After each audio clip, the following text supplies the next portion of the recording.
Hello दोस्तों, आपका स्वागत है आपके अपने यूट्यूब चैनल मगअप क्लासेस पर।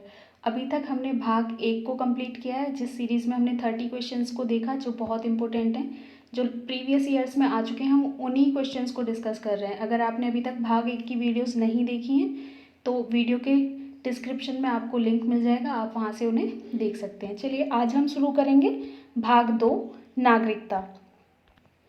चलिए अपना पहला क्वेश्चन देखते हैं। भारतीय संविधान में नागरिकता के किस रूप को अपनाया गया है? ऑप्शन ए एक हरी नागरिकता, ऑप्शन बी दोहरी नागरिकता, ऑप्शन सी दोनों, ऑप्शन डी इनमें से कोई नहीं।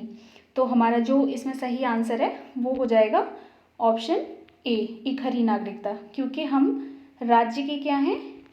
राज्य के हैं हम निवासी और देश के नागरिक हैं, इसलिए हमारे देश में क्या है? एक हरी नागरिकता है। कुछ कंट्रीज़ ऐसी हैं जहाँ पे राज्य की भी नागरिकता मिलती है और देश की भी नागरिकता मिलती है। तो उसका एग्जाम्पल हम अमेरिका ले सकते हैं, दूसरा स्विट्जरलैंड है। ठीक है, चलिए अब हम अपने नेक्स्ट क्वेश्चन की तरफ बढ़ते हैं।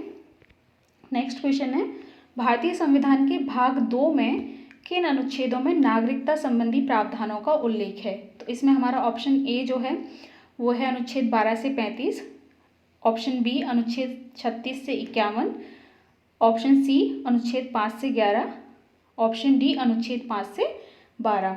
तो इसका जो हमारा सही आंसर है वो हो जाएगा अनुच्छेद 5 से 11, क्योंकि अनुच्छेद 12 से 35 में हमारे मूल अधिकार हैं और अनुच्छेद 36 से 51 में हमारे नीति निर्देशक तत्व हैं और ये 5 से 12 में तो कुछ 5 से 11 में है हमारा ये नागरिकता संबंधी प्रावधान। ओके, चलिए अब नेक्स्ट क्वेश्चन की तरफ बढ़ते हैं।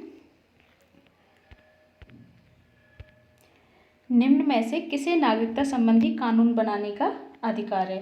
तो हमारा जो पहला ऑप्शन है वो है राज्य विधानमंडल, बी संसद, सी राष्ट्रपति, डी राज्यपाल। तो इसका जो हमारा सही आंसर हो जाएगा संसद। चलिए अपने नेक्स्ट क्वेश्चन की तरफ बढ़ते हैं। हमारा नेक्स्ट क्वेश्चन है, संसद द्वारा पारित किस अधिनियम में नागरिकता अर्जन व समाप्ति के प्रावधान हैं? तो हमारा ऑप्शन ए है नागरिकता अधिनियम 1955, नागरिकता संशोधन अधिनियम 1986, नागरिकता संशोधन अधिनियम 2003, नागरिकता संशोधन अधिनियम 2015। तो इसमें जो हमारा सही आंसर हो जाएगा वो हो जाएगा नागरिकता अधिनियम 1955, क्योंकि नागरिकता के जितने भी नियम हैं वो सभी अधिनियम 1955 के तहत आते हैं और इसमें भी हमारे कुछ संशोधन हुए हैं तो उन्हें देख लेते हैं। 6 बार इसमें संशोधन हो चुका है।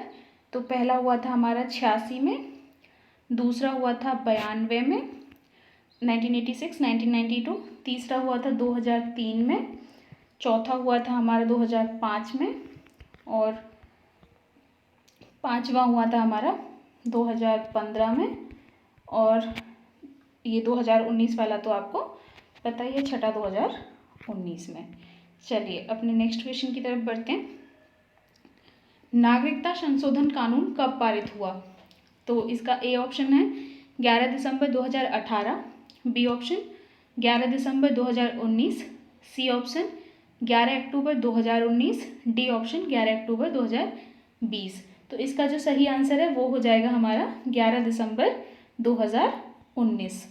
चलिए देख लेते हैं इसमें क्या संशोधन किया गया था। जो 3 कंट्रीज़ हैं हमारी, बांग्लादेश, पाकिस्तान और अफगानिस्तान, यहाँ से आने वाले हिंदू, सिख, बौद्ध, जैन, पारसी, ईसाई, इन धर्म से संबंधित मतलब जितने भी वहाँ के माइनॉरिटीज़ हैं उनको भारत में नागरिकता देने के प्रावधान के बारे में ये संशोधन किया गया था। चलिए अपने नेक्स्ट क्वेश्चन की तरफ बढ़ते हैं।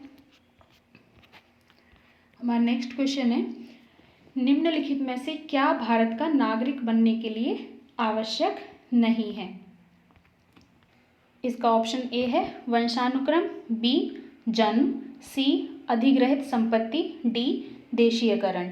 तो इसका जो हमारा सही आंसर हो जाएगा वो हो जाएगा अधिग्रहित संपत्ति। चलिए इसका पहले मतलब समझते हैं। वंशानुक्रम का मतलब है कि माता पिता में से एक जो है वो भारतीय होना चाहिए तो भारत की नागरिकता मिल जाएगी।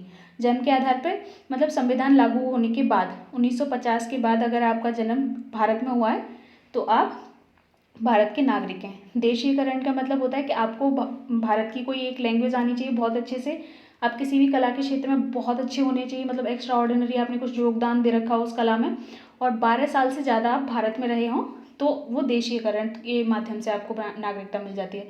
इसका एक रिसेंट एग्जाम्पल, मतलब बहुत रिसेंट तो नहीं है, अदनान सामी जो सिंगर हैं पाकिस्तान के, उन्होंने भारत में नागरिकता देशीकरण के द्वारा ली। और ये जो अधिग्रहित संपत्ति होती है कि आपने संपत्ति खरीद ली, तो उससे ये नहीं हो जाता कि आप भारत के नागरिक हो जाएंगे। चलिए अपने नेक्स्ट क्वेश्चन की तरफ बढ़ते हैं। भारतीय नागरिकता नहीं प्राप्त की जा सकती जन्म द्वारा, देशीयकरण द्वारा, किसी भूभाग के सम्मेलन द्वारा, भारतीय बैंकों में धन जमा करके, या एक से अधिक ऑप्शन है इसमें से। तो इसमें जो हमारा सही आंसर हो जाएगा वो होगा भारतीय बैंकों में धन जमा करके। चलिए अपने नेक्स्ट क्वेश्चन की तरफ बढ़ते हैं।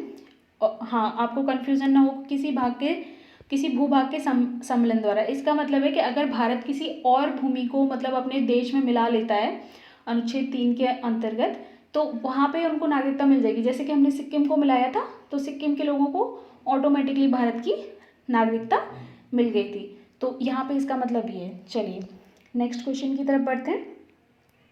भारत में कौन से पद के लिए जन्म से भारत का नागरिक होना ज़रूरी है?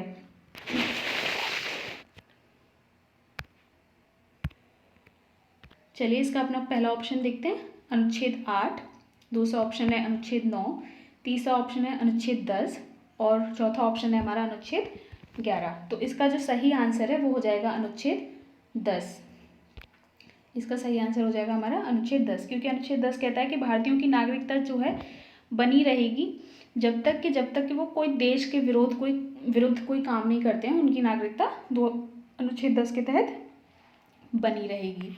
अनुच्छेद 8 जो है वो हमारा कहता है कि विदेश भ्रमण करने पे या वहाँ पे नौकरी करने पे नागरिकता समाप्त नहीं होगी। और अनुच्छेद 9 में ये है कि विदेशी नागरिकता लेने पर भारत की जो नागरिकता है वो ऑटोमेटिकली समाप्त हो जाएगी। और अनुच्छेद 11 तो संसद जो है नागरिकता के संबंध में जितने भी कानून बनाएगी उसका अधिकार संसद को होगा केवल अनुच्छेद 11 में। तो इसीलिए हमारा अनुच्छेद 10 जो है उसमें हमें भारत का नागरिक होना बहुत ज़रूरी है। चलिए अपने नेक्स्ट क्वेश्चन की तरफ बढ़ते हैं। किसी देश में दोहरी नागरिकता का सिद्धांत स्वीकार किया गया है? किस देश में दोहरी नागरिकता का सिद्धांत स्वीकार किया गया है? तो हमारा पहला ऑप्शन है भारत, दूसरा ऑप्शन है कनाडा, तीसरा ऑप्शन है ऑस्ट्रेलिया, चौथा ऑप्शन है संयुक्त राज्य अमेरिका। तो इसका जो सही आंसर है वो हो जाएगा संयुक्त राज्य अमेरिका।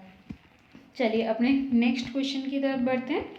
नेक्स्ट क्वेश्चन है, भारतीय संविधान में नागरिकता के प्रावधान कब लागू हुए?